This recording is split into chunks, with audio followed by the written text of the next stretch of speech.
Welcome, Duke alumni and friends, to this session of the Duke Alumni Forever Learning Institute. I'm Ann Stephenson, Director of Professional Development on the Lifelong Learning team. Thank you for joining us for Maintaining Interpersonal Skills in the Age of AI, a professional development-focused session and part of our Be Well Together series. Plan to get engaged in this session. Today's session, the fourth in this series, explores how to maintain strong interpersonal skills in the AI-driven world. Now, I'm delighted to introduce our moderator for this session, Duke alumna, Dr. Alexis T. Francis. Dr. Francis is an associate professor in the Department of Sociology and Anthropology at Elon University, specializing in medical sociology and social psychology. Before joining Elon, she earned 2 PhDs at Duke in sociology and psychology, focusing on authenticity. Dr. Francis, welcome to the Forever Learning Institute. We're so glad to have you here. Thank you, Anne. I'm really glad to be here. So today we're going to be exploring strategies to navigate conflict, strengthen communication, and foster meaningful connections while balancing technology's influence and thinking through our relationship with AI. But first, I'm excited to introduce Dr. Mira Brancu, Associate Professor in Psychiatry and Behavioral Sciences at the Duke School of Medicine.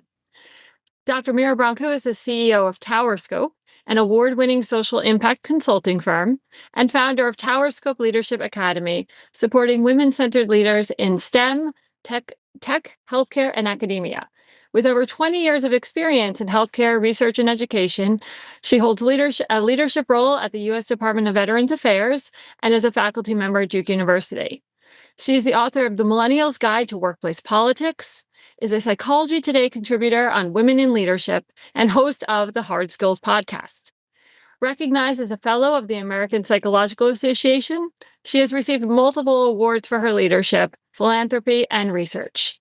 In 2021, her company was honored with the Corporate Philanthropy Award, and her podcast ranks in the top 10% globally. Dr. Brancu is also a founding member of Forefront, powered by the MG100 Coaches Agency. Dr. Brancu, welcome to the Forever Learning Institute. We are so glad you are here. Thank you, Alexis. It's awesome to be with all of you. And thank you for the lovely intros, Anne and Alexis. And hi, welcome, everybody. I know it's, we're here in the evening if you're on the East Coast, and I'm going to try to keep it lively and interactive. Please use the chat if you want to interact with each other, with me, and then I will also try to make this interactive and kind of like a learning experience as well, okay? So I'm focusing on maintaining interpersonal skills in the age of AI, and my hope today is just to brush over the artificial intelligence AI basics. What is it for those of you who are slightly newer to it? I'm not going to deep dive into this, but what are the use cases? What am I seeing it, being used for in kind of my work world? The dangers and opportunities for overusing or over relying on AI when it comes to human interactions. What are some uniquely human qualities that we can bring to sort of use AI in a way that works for us without losing our humanity? And then how to maintain interpersonal skills and strengthen human connection. Now, how did I come to this? Well, let me just first be clear. I am not an AI expert, okay? This is not an AI talk. I'm not a computer scientist. I'm pretty sure that isn't why you came here today, right? It's really focused on human interaction. That's the kind of talk this is, and how AI might be used well, misused, or overused, okay? And the reality is that AI and other technologies are starting to be part of my clients' lives and part of my life as a business owner in the work that I do, the way that the clients use AI. And I'm seeing some really interesting uses and also some ways it seems to be interfering with how we work. So by way of background, Alexis described a lot of this already. I've been, in healthcare for over 15 years. I also was in education before that, over 10 years in research. A lot of my professional career, once I became a clinical psychologist, was actually in management and leadership roles within the VA mental health centers of excellence. I was the deputy director of one of them, interim director of another, eventually supporting all 17, and specifically around communication, building a network, between the centers, identifying ways to support their productivity and show their value. And through all of that experience, I grew very interested in developing myself and developing others and my team and how to be effective and how to sort of have a healthy workplace environment. And so I do that now in the last 6 years. I've served as a senior organizational development psychologist for the VA and also in my company, TowerScope. And I write a lot about it and I talk about it. And I try to sort of share these lessons learned through various ways that Alexis described. So, with all of that in mind, let me just start with some level setting of where you all are with it. Okay. So, we're going to take a checkpoint here. How much do you rely on AI in your daily life? I would love for you to either take the QR code here, or do you let me know if any of you need the link here. Okay, and I'd like to get a pulse.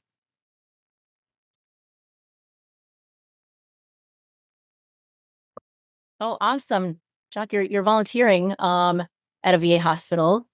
Yeah. We won't be talking about that, but yeah, it's always in the back of my mind. Yeah. Um, is tech skills pull too? Maybe it's kind of a parallel process. Oh, okay, okay. A lot of dabblers. Interesting, Edwin. Okay, yeah. Okay, so it looks like we have half of you have at least dabbled in it. Nobody seems to fear or avoid it. Okay, that's interesting.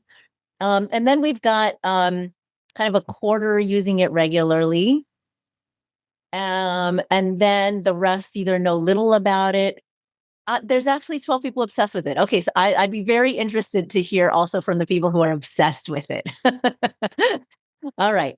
A cyber consultant. Okay, Amy, you're going to be able to share a lot more than I would be able to share when it comes to the AI stuff. So I'll be looking forward to hearing from you, especially. Okay, so I'm going to keep this role, basic. AI is used to augment and enhance human capabilities by automating, making things efficient, improving insights, all to help with what we call things that fall under human intelligence, like decision making and learning and problem solving. And it uses algorithms and probability calculators to be able to do that, to be able to predict and produce what you requested by pulling what seems to be close to what you're looking for. Okay. And it does that by taking existing data and making predictions from it and then classifying within defined parameters that you offer it. Okay. Google search is an example of this. We all know Google search. It is an example of taking what you input and trying to find things that match closely to it, predicting what you might be looking for, right? I've used a very early version of now that I like sort of look back and realize of AI for my dissertation to identify suicide risk. So at that time, I was entering the journal entries of suicidal patients receiving outpatient therapy. And I was using a linguistic calculator to help me categorize and predict whether certain kinds of suicidal thoughts in these journals led to longer or quicker recovery from suicide ideation over time while people were in therapy. And if you're really curious, I learned that patients with thoughts of suicide who focus more on others, so use a lot of language, focused on others, took longer to recover. And then people who use a lot of I language, focusing on themselves. So that was interesting. I didn't know I was using, some kind of language model to do that, but I was. Now the VA uses incredibly large language models, or LLMs. That's one kind of AI. Maybe mine was considered a small language model. I don't know. But the VA uses LLMs now to predict the likelihood of attempted suicide using vast amount of information that most clinicians are unlikely to be able to consider together. Most clinicians couldn't possibly keep track of all those factors. LLMs can. But there are downsides. We'll talk about that. One last thing about AI, there's also generative AI. Generative AI is a specific subset of AI that focuses on creating new content like text, images, or music. And it's still based on patterns learned from existing data, but generative AI is about generating new things, while regular AI is understanding and optimizing existing information. Okay, so an example of generative AI is when I'm looking for a picture that isn't copyrighted, and I ask like ChatGPT, which is one of the many AI models, hey, ChatGPT, can you create a picture based on, this criteria? I'm really looking for, I really need an image for a woman looking off into space and thinking deeply, and it will sort of generate something for me. And sometimes it looks good and sometimes I don't like it. But, that's kind of the generative AI. Now, I said here, think glasses and printing press. Why am I saying that? Why do you think that I'm thinking about glasses, eyeglasses, or the printing press connected to AI? No one? No one knows. Well, glasses. Yeah, Susie. Okay, they dramatically changed the world, especially the printing press. So, the printing press, people were against it. They were terrified by it. Some people call it evil, and it changed the way that we communicate. Right? It was disruptive, also. Yeah, and Danica, thank you. And glasses. It's a human augmentation. It's a human enhancement. It doesn't belong on our bodies, but we use them to be able to better see. And we don't question it but it is a human enhancement that we use, right? And they are tools we use to understand the world. Thank you, Ed. Great. How is it used?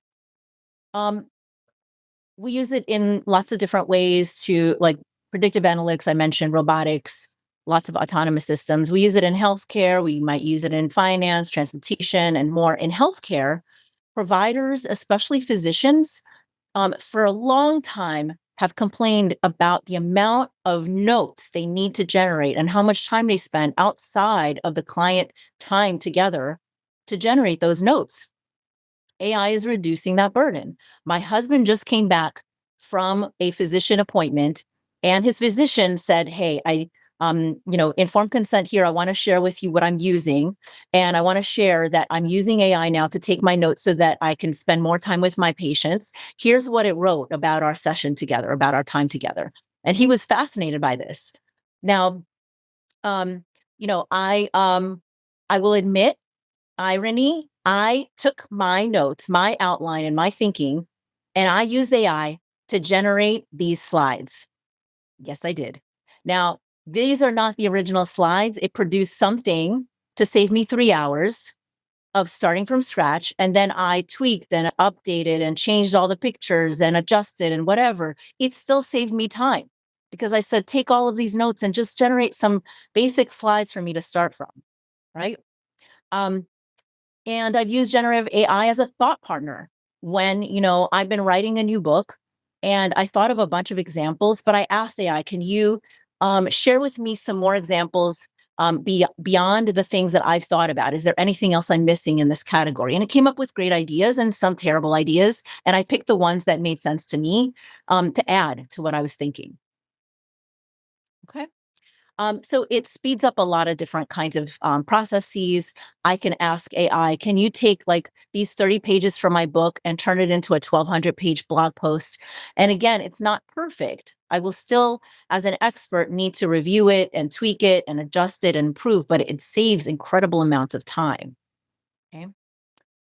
So I'm curious, for those of you who are either obsessed with it or just use it regularly, is there anything else that you use it for that I haven't necessarily mentioned yet? What other uses have you found? Did some, I guess, disaster planning scenarios using chat. Very interesting. Thank you for sharing. Use it to edit emails for tone and clarity. Yes. Use it as a quick replacement to Wikipedia. Oh, yeah. Training conversation partner. Grading rubrics. Yes. Yeah. Lots of ways that we can sort of engage in it, right? Generating a Sarah list of interview questions. Yes. Customized Google Maps. Interesting. Getting feedback on interview. Ooh, I'm going to learn more from you all the different ways. Deepen content by adopting personas. Let's see. Yes. Fresh my leg. Oh, building a recovery plan. Brilliant, Nicole. Turning transcripts into stories. Yes. Draft inquiry. Yeah. Okay. So, lots of different ways. And so what I want you to do now is, take some time to reflect on these questions. And then we're going to spend some time together sharing a little bit. Okay. How could AI help with human connection? What are the potential downsides of over reliance on AI for social interactions and human connection? So focus on the just downsides for social interaction and human connection. Okay. Why might people trust AI more than each other? And what are the risks to that? And if you have been using it, how has it impacted you and your interpersonal skills or interactions? You don't have to answer all of these things, but I want you to sort of like just think and share with each other. We're going to go into a breakout, and we are going to come back at 7 p.m. So 10 minutes, about 3 people per group. Those of you who are introverted, this is the time introverts start leaving because they get all nervous about breakouts. Don't do it. This is the time to learn interaction skills now. This is going to be good time for you to connect with new people and share in a much more intimate, thoughtful way. And then we'll come back and share a little bit more.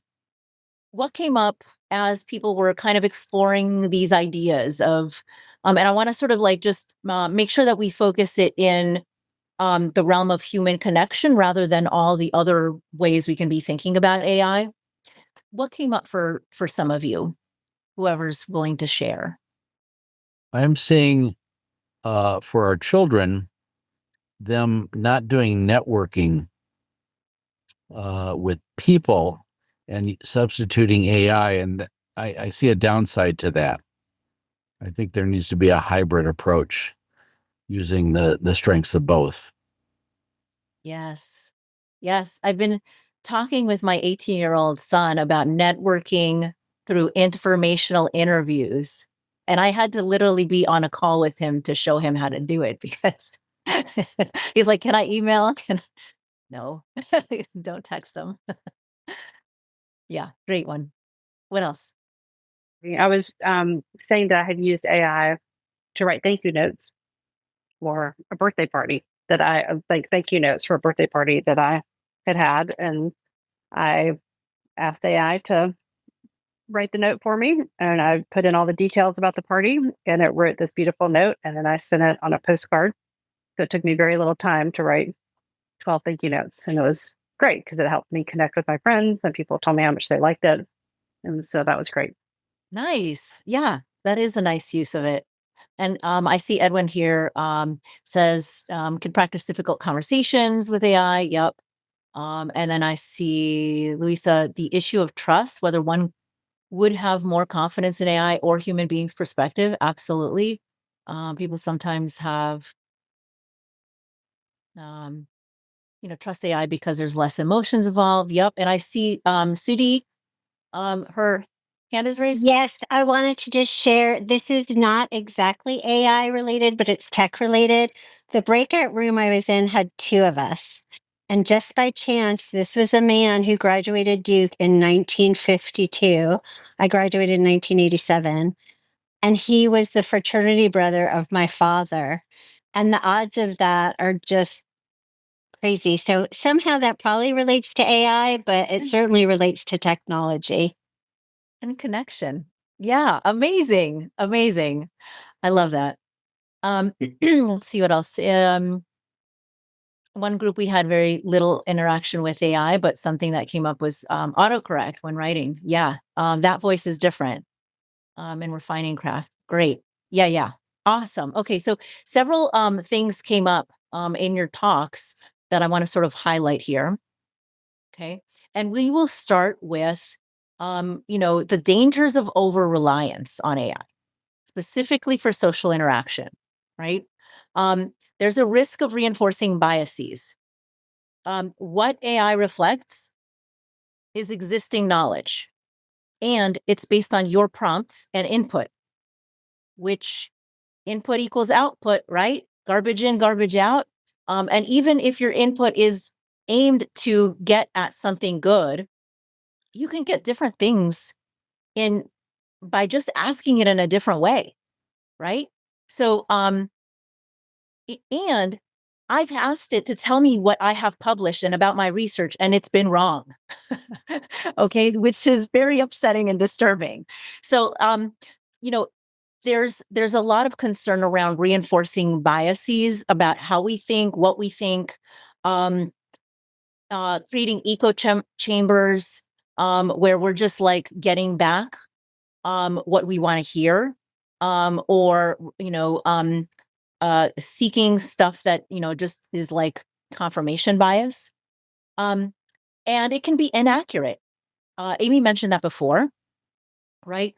There have been media stories very recently of healthcare provider AI notes adding things like patient, noted suicidality or child abuse history to a patient's chart when that was not discussed. This is actually called an AI hallucination. Like it is, concerning that it can be inaccurate. Now, there also have been stories, at least a few stories in the news about how some AI companion bots have led one child to die by suicide because of the relationship that he developed with his AI girlfriend like companion, where she continued to reinforce his own concerns. And he would say one thing, and since she was not trained to intervene, she would reinforce his thinking.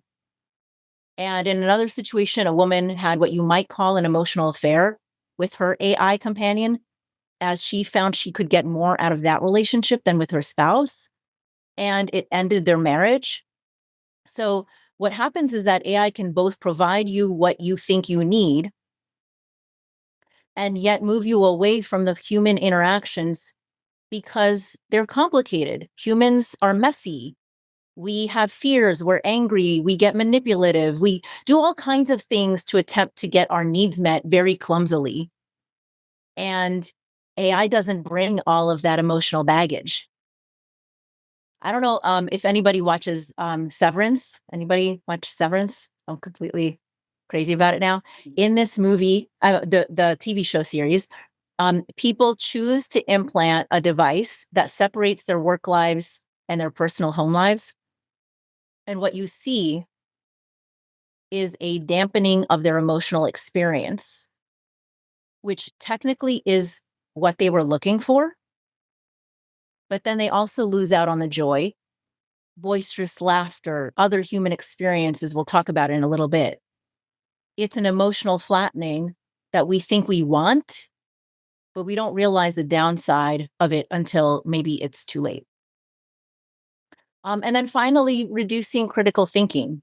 On the social media side, there's this kind of like frenzy of self-perpetuating echo chambers where people get worked up about things that aren't necessarily fully accurate.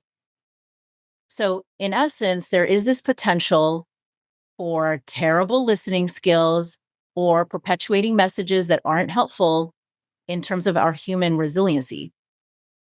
But on the other hand, we can also learn some things from AI to be better humans. Here are 3 things we can learn from AI to actually improve our human interactions. We can cultivate a non-judgmental presence.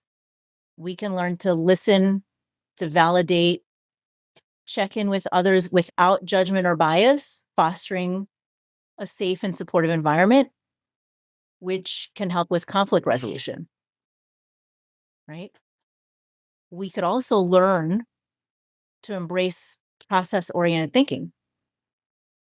So that means focusing on the patterns of communication. Like if you're in a meeting, you're not just taking in all the pieces of content at face value, but you're turning into all the other patterns in the room, the experience, the tensions, the nonverbals, other patterns. And, that is what I do a lot when I do coaching and consulting with teams, right? Recently, I had worked with this physician trained executive who wanted to switch careers. And it was mainly due to wanting to leave a very unhealthy work environment, not because he wanted to leave the job that he really loved. And after dozens of interviews, he landed this job. They were really excited to have him. And he was talking about it. I just noticed he wasn't rejoicing or saying anything that convinced me he was happy. So I asked, you say you're happy, but what I'm seeing on your face is something like grief, maybe, or loss, or something else. And AI can't do that right now. And that led to a much deeper discussion of grief, of forgiveness, of meaning making to help him with the transition. And I do that with teams as well, right? Several times I've stopped the team discussion and asked them, I'm wondering if you all see the pattern I'm seeing. When so-and-so says this, so-and-so then says that, and then this, this weird pattern keeps happening. What's going on here? Right? So that's process-oriented thinking. It's picking up a bunch of patterns happening, and we could do a lot better with that as humans. Finally, combining logic and empathy, right? Many humans make a lot of decisions out of emotions like fear, love, excitement, and slowing ourselves down to thinking through and processing how we feel while also making sound logical decisions helps us avoid impulsive, harmful actions. And most of us are so busy, we don't slow ourselves down.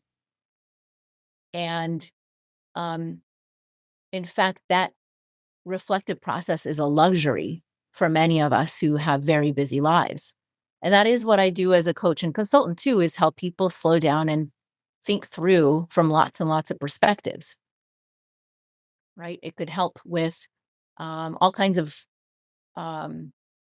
listening skills. So now let's flip it. What are uniquely human qualities we can't extract from AI? I mentioned some of them. Humor is another. Connecting, humor helps us connect on a deeper level. It helps us be playful. It lightens difficult situations. It is something that we need desperately when it comes to stress. It helps with stress level. Certain kinds of creativity, meaning making. Meaning making fosters belonging and purpose. Humans desperately need to feel a sense of belonging and purpose. And when they don't, they're in a really bad space. And meaning making helps with that. Eye contact and body closeness. There's a lot of research about how that releases brain chemicals for calming and emotion regulation. And when we can't get that because we're sort of over relying on technology, it it robs us from those experiences. Body language, I mentioned, just being in the room and catching those patterns. Art and storytelling. Yeah, AI can produce art. Yeah, it can produce storytelling, but there's something about humans creating art that and storytelling that communicates about what is happening in society and helps people feel a certain connection at a moment in time, feel understood, process challenging experiences at a specific moment in time that is really unique. Getting wisdom from lived experiences, people who have lived through things and are willing to share and provide meaningful guidance and empathy in our lives. And then finally, community building. A community can be a small group of people, like support system. It could be a church, it could be a team, a professional organization, a family, a neighborhood, an online group. Um, you know, it cultivates a sense of belonging, shared purpose, mutual support, and pulls from a lot of these other areas. Now, I've been part of unhealthy communities. I've helped rebuild some unhealthy communities, and I've left some unhealthy communities. Right, so it's got to be a community that creates that connection and interpersonal skills in a healthy way. Let's talk about that. How to create healthy communities to maintain interpersonal skills and strengthen connection. So, a lot of the work that I do right now is focused on healthy team building, healthy community building, healthy groups, organizations, things like that. And it is the key to avoiding the misuse of AI, in my opinion, if you build a healthy community. And these principles can be applied in many ways, right? Like I might apply it to teams and group coaching and my learning communities, but there's lots and lots of ways to apply this to your neighborhood, to church, to schools, to lots of applications. So um, I'm just going to share some key elements of what you want to see to create a healthy community and manage our human messiness. Right? The reason the human messiness comes out is because we haven't put enough parameters around how to interact like AI does. Right? AI offers us a chance to use structure, use parameters, but we don't often do that as much as humans. So the first is just like onboarding into a community. Are there guidelines? Are there accountability for not following those guidelines? Are we providing some kind of boundaries and expectations about who are we not, what we stand for, our shared values? Do we have purposeful spaces, right? AI has rules for how you can use it, what purpose it serves, lots of parameters for different AI mechanisms. Our real life human spaces need that kind of structure too for healthy interaction. Okay. The second is responsiveness. So this means continuously evaluating the needs of the community and adjusting, giving opportunities for feedback, having strong moderation or facilitation of dialogue if necessary, maybe voice of the customer board or surveys or things like that. AI is constantly iterating based on customer feedback.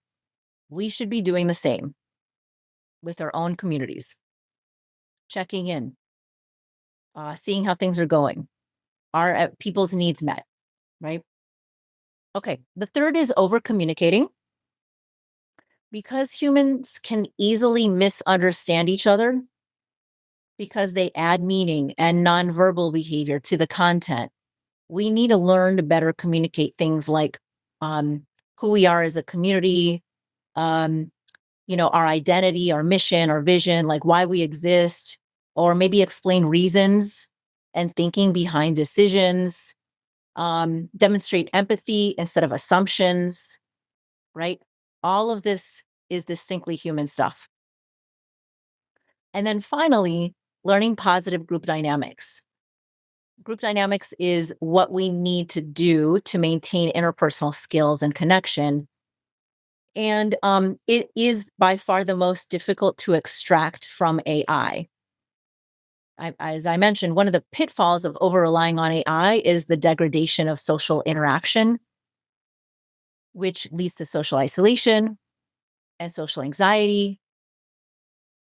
And it's really important to push past the innate desire to avoid people problems as an important practice. So we enhance group dynamics by storytelling, by meaning making, by cultivating belonging through things like mentorships, accountability partners, industry pods, however, you connect with people, affinity groups, having in-person opportunities, cultivating shared ownership and creative contributions, cultivating shared wisdom, right? The things that I highlighted in orange there is what we saw as uniquely human qualities, right? And what is important to infuse in a lot of programs. So with these sort of like 4 elements of healthy communities, taking us back to kind of like what I want you to take away from all of this. First of all, AI can enhance human capabilities, like glasses, right? We can learn from AI models to improve our human interactions. We can learn to be better listeners and caring about the listening, calming our emotional reactivity, becoming less judgmental. Those are things we can extract from the experience. There are qualities of the human experience, though, that we need and we cannot extract from AI. And developing healthy communities can improve our human experience of belonging, of minimizing social anxiety and isolation, expanding our emotional experiences like humor or joy, having a sense of meaning and purpose. And the most important takeaway, okay, is that you can use and misuse anything and everybody. The goal is simply to not avoid the challenges of being human by using AI as a numbing drug or avoidance mechanism, but rather as a performance enhancer. Use it for good, not evil. That's my takeaway. Okay. So let me check in with all of you. I missed a lot of things in the chat. I know it. Yeah, thank you for sharing all of that. And what you were just saying in your last slide, what really resonated with me about that is what we know about mattering for happiness, how important sense of purpose and belonging are for happiness, and that those are things that AI is not going to be able to give us. Those are things that come distinctly through that human connection. So thank you for all of that content. And we're going to turn to the Q&A. So if people have questions for Dr. Branku that they would like to put in the chat, it looks like one is already coming in about generational differences in AI use in the workplace. If you'd like to speak about that, and if there's other questions, please add them there. Yeah. So I heard a great podcast on this very recently. About somebody who is an expert in Gen Z in particular, who splits them up into Gen Z 1.0, 1.5, and 2.0. And there's like sort of like the older generation of Gen Z that just uses it as a tool. And I would say millennials do the same. We use it as a tool. And then, even older generations might be a little bit more skeptical about it. But as you approach the younger Gen Zs, they experience it as their environment. It's part of it's not just a tool, it is literally part of their human experience and environment. And that is kind of fascinating and concerning at the same time, but it's really important to know because they're going to use it in the workplace in a different way, perhaps, So that's my 2 cents on generational differences.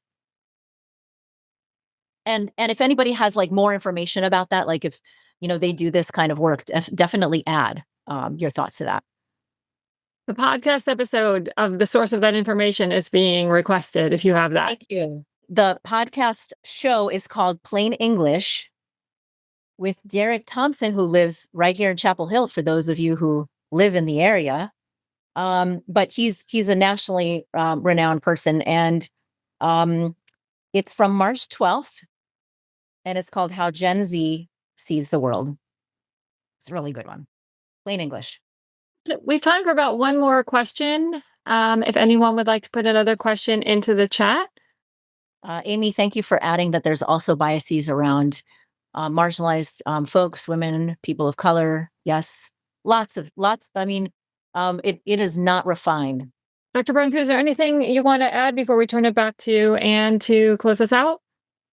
No, that's it. I think I caught up with the chat. Also, thank you very much. This has been a really great conversation with you all.